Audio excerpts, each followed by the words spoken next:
Olá, o assunto ainda é a solução de sistemas de equações lineares, mas nós vamos usar agora um tratamento bem diferente, que são os métodos iterativos, e vou apresentar nesse vídeo 3 métodos diferentes.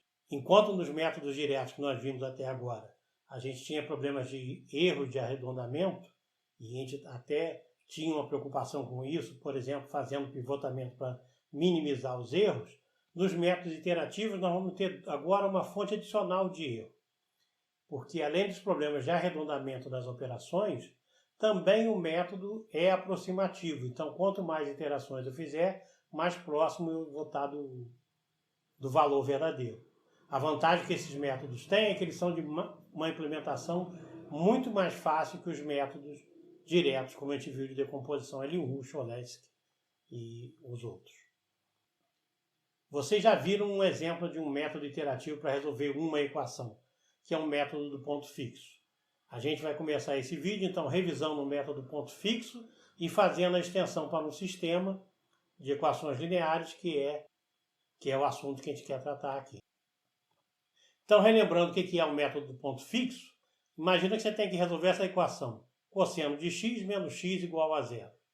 Como a gente faz no método do ponto fixo? A gente tem que isolar o x, a nossa variável, de alguma maneira. Tanto você pode fazer x igual a cosseno x, ou de uma maneira mais complicada, você podia colocar o x do lado de cá e dizer que x é o arco cujo cosseno é x. As maneiras diferentes que a gente tem para isolar o x fazem com que os resultados possam ser diferentes e também a performance do método. Então a gente começa com um chute inicial x0 e a gente vai encontrar o valor verdadeiro em tantas iterações tão próximo esse x0 inicial seja do valor verdadeiro, que a gente, em princípio, não tem ideia onde está. E a partir daí o que a gente faz é colocar esse x0 dentro da nossa função, né, que não é exatamente a equação, mas com o x isolado, retira o x, itera, quer dizer, coloca novamente na função, e cada volta dessa é um passo ou uma iteração. A gente vai fazendo isso até que o valor de x que sai da iteração varie pouco. No caso, no método ponto fixo, que era o número, era fácil a gente definir o que é variar pouco. Basta que o valor absoluto da diferença desses valores seja menor que uma tolerância que a gente impõe, uma aproximação epsilon. Do ponto de vista de fazer isso no computador, apesar de você fazer uma série de x de k mais 1, x de k, você não precisa guardar todos os valores, porque o x de k mais 1 só depende do x de k. Então, normalmente, o que a gente faz? Começa com o valor x0, faz um x1. O x1 se iguala a essa variável x0 auxiliar, que coloca aqui para sair um novo x1. Então, você só precisa armazenar x1 e x0 do ponto de vista de transformar isso numa linguagem de computador. Não preciso guardar no vetor todos os valores de x0. A gente está interessado apenas no último. Caso o nosso sistema custe encontrar essa tolerância, a gente pode botar também um critério de parada, que seria o número de iterações. O código é bastante simples, então a gente armazena o valor inicial dessa variável xa, faz x igual a f de x, que é a nossa equação, e calcula o valor absoluto da diferença entre o xa e o x, que é o novo valor que saiu. Para isso eu somo o contador de iterações, faço isso enquanto essa diferença for maior do que a tolerância.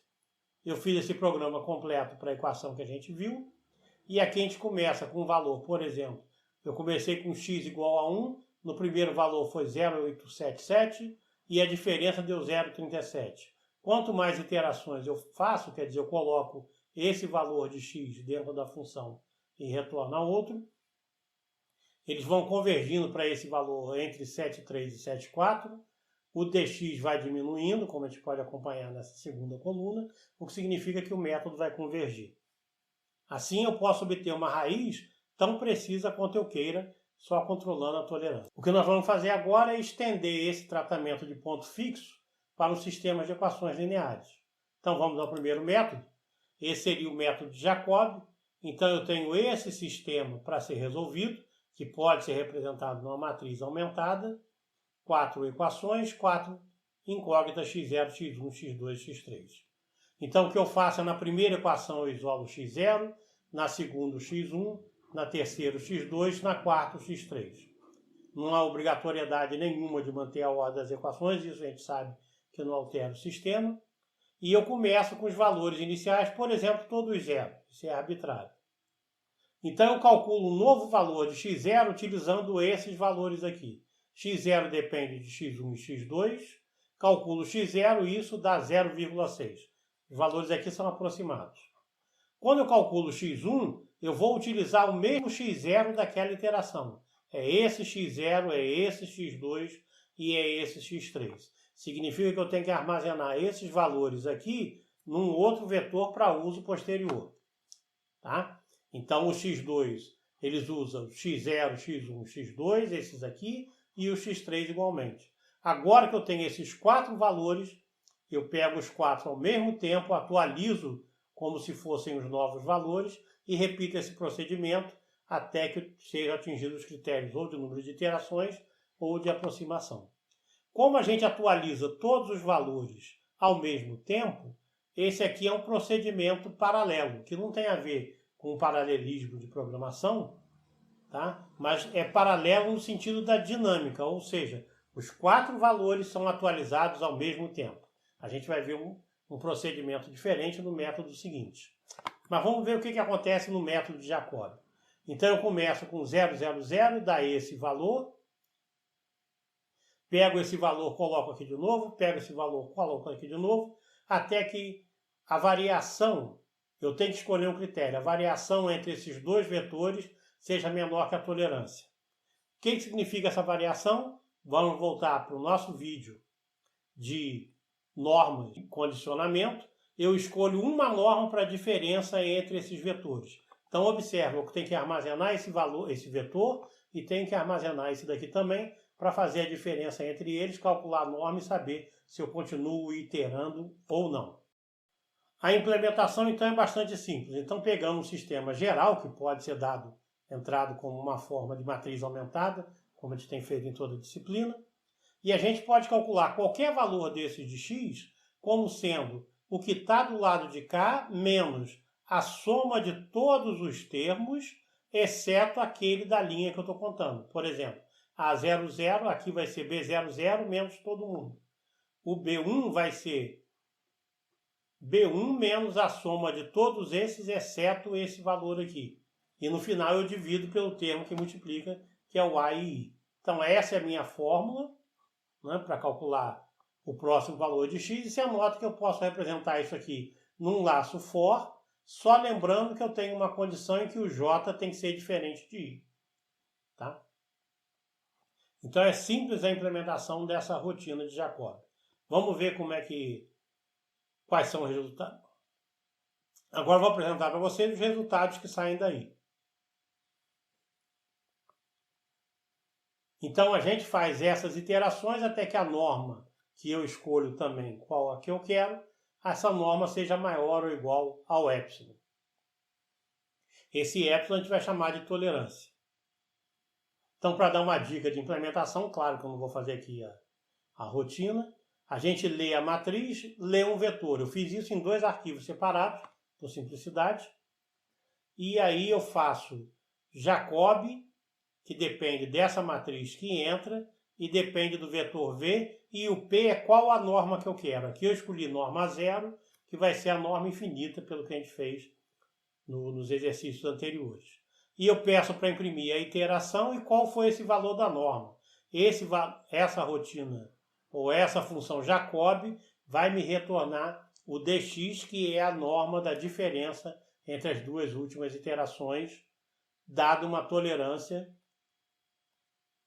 de 10 a menos 5. Observa que eu não passo a tolerância para cá. Por que eu fiz isso? Aqui cada iteração vai ser essa chamada de função. É porque só porque eu quero aqui no programa principal acompanhar a convergência da minha rotina. Então, para cada iteração, ele imprime. E aí eu peço para imprimir a iteração, o valor da norma da diferença e as raízes tentativas ou aproximadas. Tá? Faço isso enquanto essa norma é maior do que a tolerância. Então vamos ver o que dá o gráfico disso. para ver se converge realmente para as raízes. Então aqui está o gráfico da dinâmica, ou seja, eu comecei com a solução 0, 0, 0, quer dizer, todos os valores tentativos iguais a 0. Para a primeira raiz é o amarelo, ela converge para 1.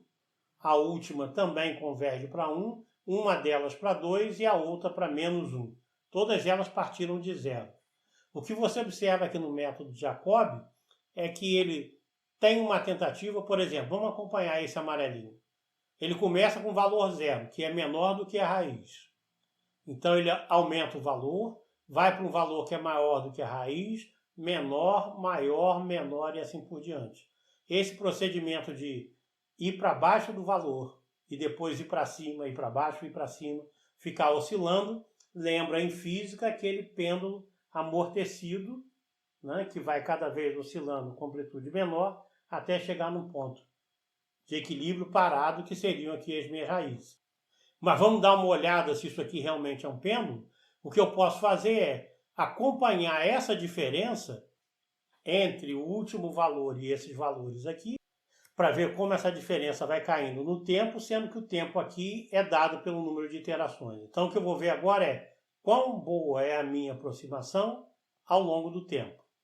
Eu fiz isso num gráfico log. Como vocês podem ver aqui, começa de 1 vai a 10 a menos 6, porque eu escolhi 10 a menos 6 como a precisão que eu quero. Então você vê oscilando, mas agora, como o gráfico é log lean, significa que essa curva é uma curva exponencial. E isso é muito bom, porque significa que o nosso algoritmo vai exponencialmente encontrar a solução. Ou seja, vai encontrar num tempo finito e vai encontrar rapidamente, já que a queda do erro, ou desse resíduo, né, melhor dizendo, é exponencial. E você observa que praticamente todas as raízes têm o mesmo valor de erro. Isso é característico aqui do Jacobi. Todos eles oscilam, não estão em torno de um valor de erro muito parecido para cada uma das iterações. Isso é uma consequência daquela dinâmica paralela. Já que eu atualizo todo mundo ao mesmo tempo, ninguém é privilegiado. Tá? E foi preciso aqui, guarde esse número, 16 iterações para a gente obter o valor com a precisão que eu... O método seguinte é uma variação muito pequena dessa, mas muito esperta. Não é à toa que um é de Jacobi e o outro é de Gauss. O método de Gauss-Seidel é fazer o seguinte, é essa expressão que é parecida com a expressão que a gente viu para Jacobi, onde B é o termo independente menos a soma de A vezes J. Nota que isso é o produto da matriz A pelo meu vetor J, mas o que mudou aqui são os índices.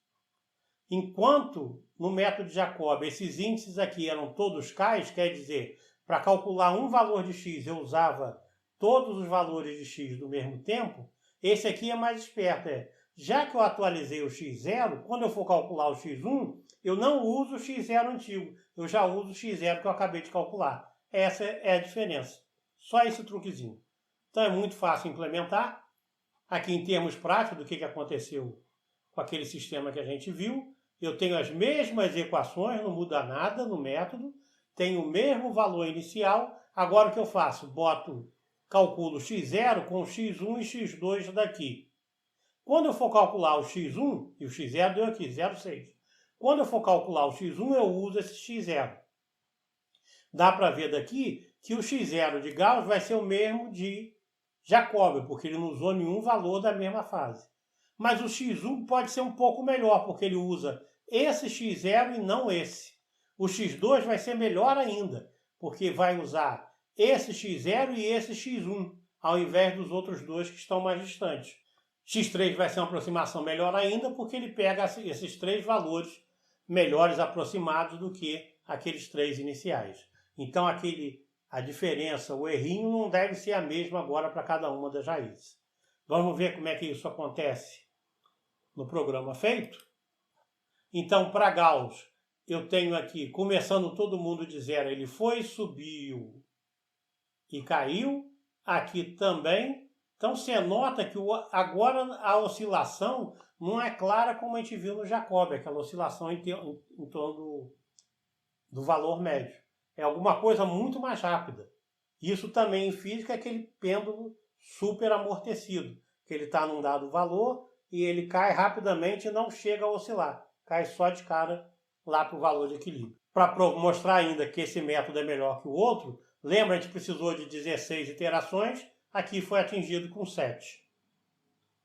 Mas será que o formato da curva é o mesmo? É também exponencial? Isso a gente faz num gráfico log-lin, vê as retas, então realmente ainda é um exponencial, mas tem aquela diferença entre os dx que eu te falei, porque observa, esse aqui que é a diferença é maior do que esse, porque esse é a primeira raiz. Essa é a segunda e a terceira praticamente iguais, e a melhor, que tem a menor diferença, é a última a ser calculada, porque ele usa esses valores atualizados. Aqui eu precisei de 6 passos, ou 7, para chegar na precisão que eu queria. Então esse método é mais simples de implementar que o outro, porque eu não preciso guardar um vetor intermediário. Na verdade, eu vou acabar guardando um vetor para poder calcular a norma do que era antes e do que era depois. Tá? Mas é mais prático de implementar do que o método de Jacob. Então ele é mais simples, mais rápido e pelo mesmo preço. Mesmo com todas essas vantagens, a gente pode ir além e tentar melhorar os resultados de Gauss. Como é que a gente pode fazer isso? É o que a gente chama do método de super-relaxação ou método de relaxação. O método de Gauss-Seidel, aqui eu repeti a expressão que a gente tirou, e aí vamos lembrar também do vídeo lá de normas de condicionamento, que o que a gente faz é, eu quero resolver esse sistema, AX igual a B. Né? Então eu tiro esses valores tentativos aproximados x, que é dado por essa expressão. Nota que aqui tem K mais 1 e tem K, então isso é Gauss. Se tivessem os dois índices iguais, seria Jacob. O resíduo é B menos AX, tranquilo. Então o resíduo é B menos AX, independente eu faço. Para a componente I, é a componente I do vetor B e o produto do A vezes X, que é esse aqui. Se observa que essa expressão é muito parecida com esse numerador, exceto pelo fato de ter o termo da diagonal. Aqui não tem, lembra? Em Jacob não tem. E em Gauss a gente faz uma soma indo até I menos 1. E esse aqui indo até N menos 1. Então esse é o resíduo. Então uma simples álgebra, passa o A e I para cá. Então fica A e XI de K mais 1, é esse termo aqui, então daqui veio para cá. E aqui eu tenho um resíduo, né? Só que aqui eu tenho esse menos A e I XI, que ele tem que sumir. Então eu somo ele, tá? Para botar esse aqui na forma dessa expressão. Então se substituir essa expressão aqui, eu chego nessa igualdade. Reordenando aqui, dividindo por A e I, eu tenho que o xi de K mais 1, ou seja, o próximo valor daquela componente da minha raiz é o valor anterior mais o resíduo dividido por A. Isso é Gauss, mas isso eu já fiz e fiquei satisfeito. Como é que a gente melhora isso? Observa que esse daqui, então, é o tamanho do passo que eu dou de uma aproximação para a seguinte. Está aqui repetido. Então, esse é o tamanho do passo. O que eu vou fazer é, arbitrariamente, fazer o seguinte. Eu boto aqui uma constante ômega e digo o seguinte. Para ômega igual a 1, isso vira Gauss. Mas ômega entre 1 e 2 é como se eu caminhasse e desse um passo maior. Tá? Então, eu vou mais rápido. Aqui eu determino qual é a direção que eu tenho que ir e dou um passo maior na direção da raiz. Isso parece bom, mas olha só, nota que tem um menor do que 2 aqui. Porque se meu passo for muito grande, eu acabo passando da onde eu tenho que encontrar a minha raiz. É como se a raiz fosse aqui, eu estou aqui, se o ômega é muito grande, ele vem para cá, passa, aí passa para cá, não consegue estabilizar aqui. O ideal é que a cada passo essa coisa fosse menor. E isso é menor garantido por essa razão. Então, esse valor de ômega tem que ser entre 1 e 2. Dá para a gente ver depois. A gente vai testar na lista de exercícios que 2 não dá resultado para esse método. O problema aqui é, tá, mas como é que eu escolho o ômega? Pois é, esse é o grande problema. O grande problema é que não tem, para uma matriz genérica, não tem uma fórmula mágica para te dizer qual é o melhor ômega. Só existe essa expressão se ela for definida positiva e triangular, quer dizer, a diagonal e as duas diagonais paralelas à principal. Então é um caso bastante restrito de matriz para a qual eu descubro o ômega. Mas se você tiver sistemas parecidos, você pode desconfiar que o ômega seja parecido também. A expressão geral, então, que eu preciso fazer para o método de relaxação é essa daqui. Então, como eu fiz, peguei o R e botei aqui, isso vai estar na lista de exercícios também, dividido por A1, multiplicado por ômega. Lembra que o R tem um termo A e I. Então, esse termo A e I aparece aqui, né? Que é o termo da diagonal, que é o termo XI, que dá origem, então, eu tenho que tirar esse termo a esse W ômega XI que eu tenho que subtrair. É o que aparece aqui por causa do R. Então, essa é a expressão. O que eu tenho que fazer para modificar o programa de Gauss? Simples. No programa de Gauss, Seidel, eu calculo essa quantidade. Antes de dividir por aí, eu multiplico por ômega. Tranquilo, é uma multiplicação a mais na linha de programa que eu fiz isso para o método de Gauss-Seidel. E além de multiplicar por ômega, eu pego o valor anterior, que eu já tinha guardado, e multiplico por 1 menos ômega. Então é uma multiplicação, duas multiplicações, e uma subtraçãozinha a mais do que Gauss-Seidel.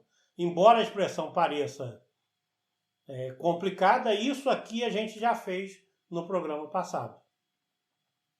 O chato aqui é descobrir novamente qual o ômega que me dá melhor resultado, ou seja, aquele ômega que me dá o melhor resultado com o menor número de iterações. Então esses são os 3 métodos iterativos que eu queria apresentar nesse vídeo.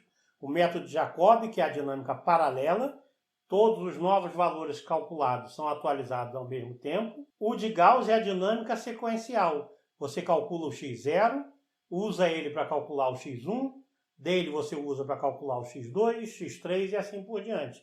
Em sequência, você vai atualizando o x. O de relaxação eu poderia fazer para os dois, bastava modificar a expressão, mas é mais fácil fazer com Gauss. É uma generalização do método de Gauss-Seidel, mas que tem um inconveniente de não ser fácil, a princípio, descobrir qual é o valor do parâmetro ômega, que é um parâmetro livre que pode acelerar o cálculo da minha resolução do sistema de equações lineares. Então esses métodos são bastante simples de implementar e não são muito custosos de serem calculados. Então eles conseguem encontrar soluções aproximadas num tempo ainda suficientemente curto. Então nós temos, por enquanto, 2 famílias ou 2 tratamentos diferentes, métodos diretos, que exigem conhecimento de álgebra linear, de propriedades de matrizes para serem resolvidos, e esses métodos iterativos, que embora não deem a solução melhor possível, dão as melhores soluções em tempos mais curtos, principalmente de programação. Então isso passa a ser um problema de otimização, obter a melhor resposta num tempo mais curto. A gente fica por aqui nesse vídeo e aguardo vocês no próximo. Até lá!